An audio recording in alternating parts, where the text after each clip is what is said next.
how to perform image manipulation, specifically utilizing the Liquify feature in Photoshop. In this week's lesson, you're going to learn how to use those Liquify tools to distort an image.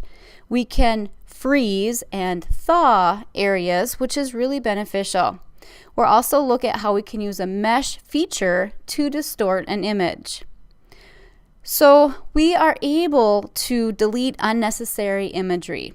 We're able to correct colors in an image, and we're able to overall do some image manipulation to tweak an image. The main tool that we're going to use in this week's lesson is Liquify, and that's located under Filter and Liquify. Notice there's an ellipsis, ... after the word Liquify. This means that an entirely new window will open with more features. So like I mentioned, we can create distortion effects with Liquify.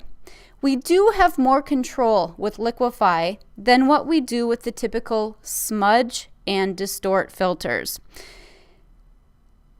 And the key thing here, Liquify, it's a bit tricky, but the overall effect is somewhat like something has melted.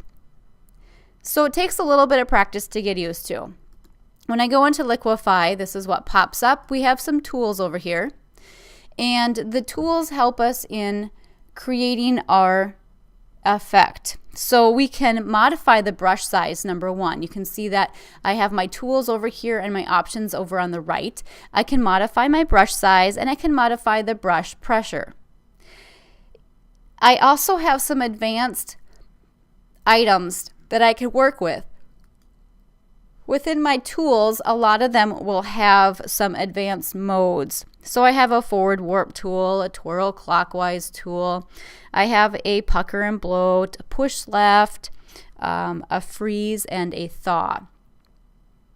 The Liquify tools, you have to be cautious by always working off of a duplicate, either duplicate your layers or work off of a copy of your original photo.